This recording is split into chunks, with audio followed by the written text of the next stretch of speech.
Chaque jour, lorsque nous nous levons, nous voyons sur Internet, sur TikTok, sur Instagram, un jeune homme qui va nous dire: oh, tu ne dois pas faire ci, tu ne dois pas faire ça. Une jeune dame qui va te dire: oh, tu dois te comporter de cette façon dans un couple. Tu dois gérer les enfants comme ça, tu dois éduquer tes enfants de cette façon. Un jeune comme moi, une jeune dame comme ma soeur.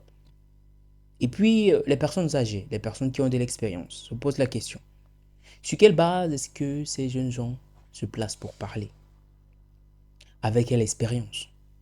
Qu'ont-ils déjà vécu pour pouvoir se placer devant les gens et dire quelque chose? Sur quoi est-ce qu'ils se basent? Qu'est-ce qu'ils tiennent comme pilier fort pour pouvoir élever la voix au milieu de la multitude des expériences et de vécus qu'ont les autres?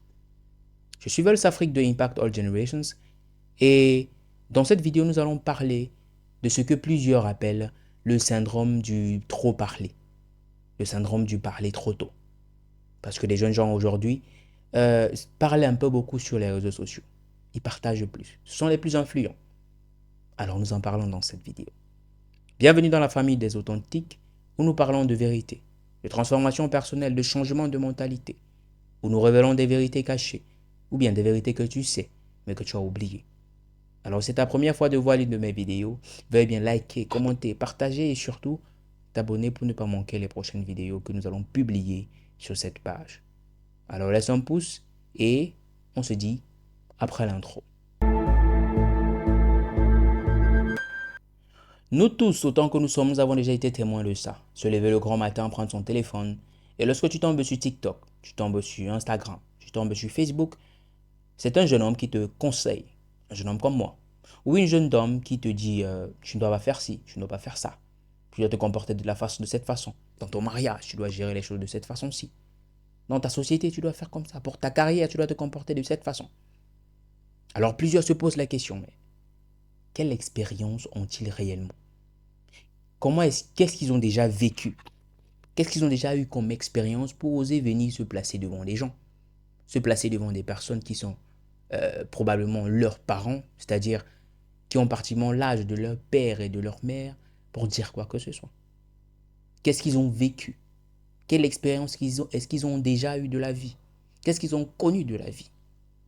Certainement des personnes âgées qui écoutent ces jeunes gens, qui nous écoutent, qui m'écoutent, se posent la question. Mais qui est ce jeune homme? Qui est cette jeune dame? Qu'est-ce qu'elle dit? Qu'est-ce qu'elle raconte? D'où est-ce qu'elle tire ces informations? De quelle expérience? Où est-ce qu'elle a appris tout ce qu'elle dit? Mais la vérité est que, chers amis, la frustration de la non-connaissance, ou la frustration de l'âge, la frustration de la vieillesse, la frustration du fait que quelqu'un sache plus que nous pousse généralement, au lieu de récupérer la connaissance qui est partagée, à plutôt dénigrer la personne qui divulgue le message. Lorsque nous voyons quelqu'un qui sait mieux que nous, qui connaît mieux que nous, qui comprend mieux que nous, ou bien qui a compris certaines choses que malheureusement à notre âge, hélas, nous n'avons pas compris comme lui, au lieu d'accepter et de prendre son conseil à cœur, nous préférons lui jeter des pierres. Faut-il vraiment avoir vécu quelque chose pour en parler? Faut-il vraiment avoir eu de l'expérience en quelque chose pour en parler? Faut-il vraiment avoir été, par exemple, blessé émotionnellement pour parler des blessures émotionnelles? Faut-il avoir forcément échoué lamentablement dans la vie pour parler d'échecs et de succès de la vie? Faut-il réellement ou bien faut-il inéluctablement avoir eu un mariage d'échecs ou bien avoir échoué dans son mariage ou à l'éducation de ses enfants pour oser venir ouvrir sa bouche et donner des conseils aux gens par rapport au mariage et à l'éducation des enfants? Eh bien moi je pense que non. La Bible déclare: c'est de l'abondance du cœur que la bouche parle, pas de l'abondance des expériences, pas de l'abondance des actions, pas de l'abondance de ce qu'on a vécu, non, c'est de l'abondance du cœur. Tout ce que nous croyons, la foi en fait de la vie vient de ce qu'on entend. Ce que nous avons dans notre cœur ne vient pas que de ce que nous avons vécu, ça vient également de ce qu'on a entendu, ça vient également de ce qu'on a vu, de ce dont on a été témoin. Alors plusieurs jeunes aujourd'hui sont très avisés. N'allons pas le mentir, plusieurs jeunes de notre génération sont très avisés. Ils sont très observateurs. Ils sont très, ils sont très ouverts à la connaissance. Plus que nos parents, plus que ceux d'avant, on va dire ça comme ça. Les jeunes de cette génération sont tellement ouverts à la connaissance. Ils observent tout. Ils voient tout. Dans une maison où les parents se disputent tout le temps, les enfants voient tout. Ils comprennent tout. Et lorsque cet enfant-là a 20 ans, à 21 ans ou bien, se lèvera pour donner des conseils à des couples, on dira, oh, sur quelle base? Il en a vu des choses. Alors, chers amis, je nous conseille à nous, plus jeunes et plus vieux encore, regardez ceux qui parlent, mais prenez plus leurs conseils que leur personnalité. Ne regardez pas leur jeunesse, car bien que d'autres semblent être plus jeunes que vous, ils ont bien plus d'expérience ou bien plus de connaissances que vous ne pourrez l'imaginer.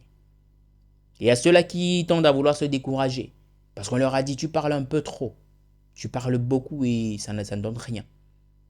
Continue à parler, continue à observer, continue à enseigner, continue à instruire par ce que tu dis. Parce que bien que tu ne le saches pas, ce que tu dis inspire plus d'un. Ce que tu dis instruit plus d'un autour de toi.